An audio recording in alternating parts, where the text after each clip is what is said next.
You guys both have some past common opponents. You both faced and beat Tyler Nicholson. You beat him twice, he beat him once. Who do you think has faced tougher competition in the past in their career, in amateur and pro? I think I've just had more fights in general. I think I've had a lot more experience, so I think that's going to play a big factor in this fight. Then usually coming up, like you were the champion, then you left, you became pro, then he was pro after, he won the belt, amateur belt after you. Do you think because of that you're a little bit more advanced and farther ahead in your career than he is? Well, yeah, I think I've just had more, again, I've just had more pro fights. I never really saw him as an opponent, at that time, just because he was a little bit behind, when he had started. But, he's got some wins now, he's in this division, so let's go.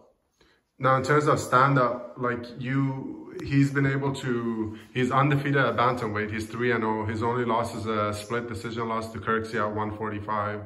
But he hasn't, besides his fight against Tyler Nicholson, he doesn't have too many finishes. You have a lot of finishes.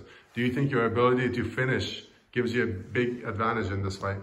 I think so. I expect to finish. What about his wrestling? Is the plan, you're known for his wrestling, he's got good wrestling. Who do you think is a better wrestler? Do you think you'll get to dictate where this fight goes because of your wrestling? Yeah, I've got good wrestling, I've got good grappling, I've got good hands, I'm a well-rounded fighter. So I think, wherever I want this fight to take place, it can take place. So he had a past opponent, Jess Moore, which was a high-level, good wrestler. And he was able to neutralize all his takedowns and kind of get him tired and beat him in the third round after he got him tired. Is the plan to go a little bit slower in the beginning and pace yourself going against Ali in this fight? No, I'm going to come out guns a-blazing in that first round. Jess Moore is a good jiu-jitsu guy. I don't know if he was so much of a good wrestler. But, I know, Ali was doing well on the feet, but he still wanted to put him on his back. And, for me, I feel like I would have put that guy out on the feet. Now, because of your superior boxing in this matchup, is the plan to get in the fight, close the distance, get into boxing range instead of kickboxing range?